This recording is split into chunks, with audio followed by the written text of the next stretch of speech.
Wala nang maraming paligoy-ligoy pa, diretso sa punto na. Maiksi lang ang komentaryo, pero diretso sa punto.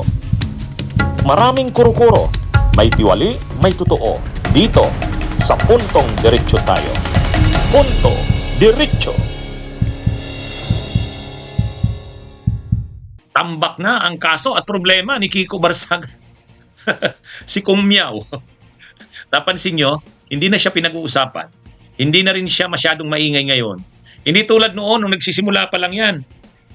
Nung nagsisimula yan, Nung parang nagsisimulang nakukuha niya pa ang atensyon ng media. Lagi nai-interview siya, matapang talaga, lahat tinitira. Ngayon, nababalita siya pero ang bawat balita sa kanya tungkol sa problemang kinakaharap. Tambak ang kaso at problema ni Barsaga. Siguro na napapagalitan na yan ng kanyang ina. O kasi, lahat na lang kasi niya nilalabanan. Akala mo walang makakatalo sa kanya. Feeling entitled Yan yung problema diyan kay Barsaga. Sa bagay, kahit naman noon pa, buhay pa yung father niya na si Congressman P.D. Barsaga. Binastos nga niyan sa stage, di ba? Binastos niyan. Napanood natin yan noon. Yung father niya, si Congressman P.D. Barsaga, Leni Robredo. I-endorse si Leni sa stage, biglang umakyat yan. Binastos yung kanyang ama. Marcos daw siya, Marcos Duterte. Kinuha yung papel na hawak-hawak ng ama. Hindi, bastos talaga. O ngayon, nung simula, kala niya sikat siya dahil pinag-uusapan, ini-interview ng media. Ayun, tuwang-tuwa siya doon. Tuwang-tuwa siya na sikat siya. O kaya lang, biglang lumabas ngayon.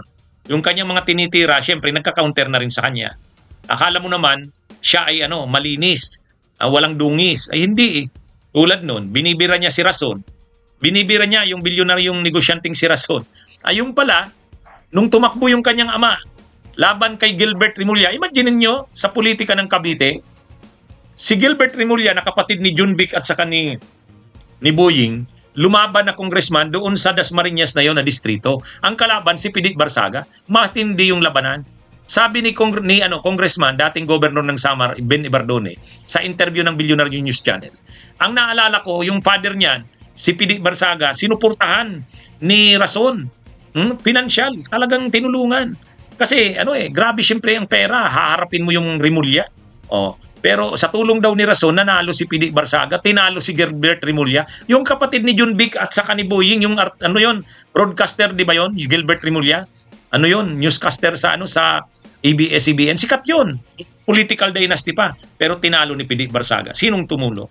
Si Rason. Hindi natin pinagtatanggol si Rason. Alam naman natin na si Rason talaga, oligarko. Ginagamit ang politika para sa negosyo niya. Totoo yun. Kaya lang, ang sinasabi lang natin dito, ito yung hindi rin kasi nakikita nito ni Barsaga. Akala mo, linalabanan niya yung mali, tapos Duterte siya. Akala niya yung nasamahan niya ay mabuti.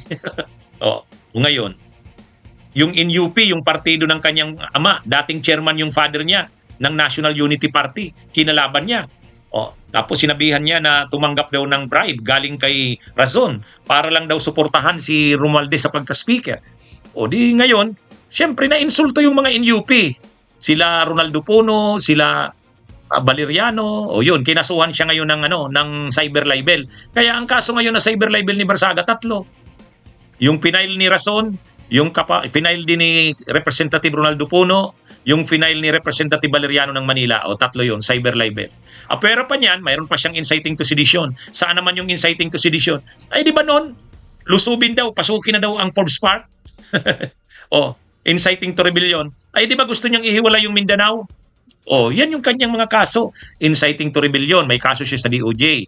Inciting to sedition, inciting to rebellion. Tapos cyber libel, 3. Tapos mayroon pa siyang kaso sa Ethics Committee. Nasuspindi na nga siya ng 60 days. At ngayon, mayroon pang move sa Kamara na i-extend pa ang kanyang suspension kasi hindi naman walang nakikitang pagbabago sa kanya. Ngayon, ang pinipilit niya, sabi niya, mayroon pang mga nagmo-move sa Kamara, i-expel na kasi yan. I-expel na yan. Mayabang pa rin si Barsaga, sabi ni Barsaga. Hindi ako a-attend dyan sa hearing ng Ethics Committee. Tanggalin nyo na ako. Wala naman kayong nagagawang pagbabago sa bansang ito. Talagang maano pa rin, matigas pa rin. Sige, sisibakin na yan. Ano sana, ang naiisip sana ng mga kasamahan niya, i-extend lang yung suspension.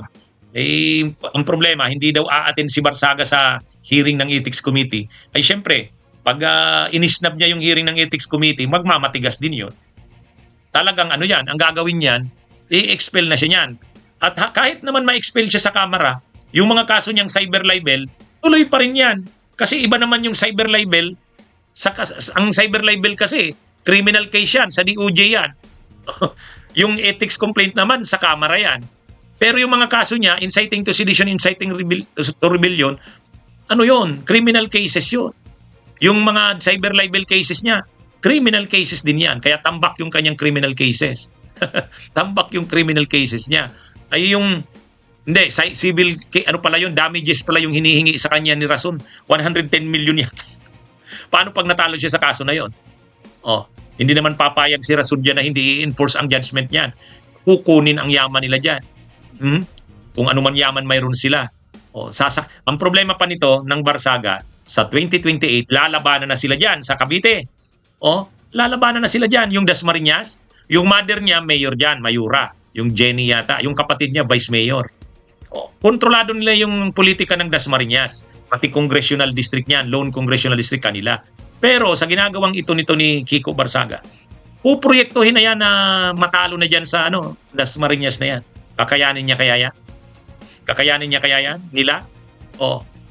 Kahit papano, ang lakas ng kanilang political dynasty ng Barsaga, dahil din sa kanilang, dahil siguro kay Rason din yan, dahil din yan sa NUP, yung National Unity Party, dahil sa administrasyon. Ngayon, kinakalaban niya lahat. Kung anong itinanim, siyang aanihin. Yan ang problema ni Yan ang problema ni Barsaga. Hindi lang ni Barsaga, siyempre yung mother niya, ang problema na rin yan. At saka yung kapatid niya. Hawak nila ang politika ng Dasmariñas eh. Kaya lang sa panahong ito, pagtutulungan na rin sila dyan. Bunyog, bunyog, halikan na kasama ka. Bunyog, kapag buklod ay may pag-asa. Luzon, Visayas, Mindanao, isa ang pananaw. Sa bagong Pilipinas ang bunyog isisigaw.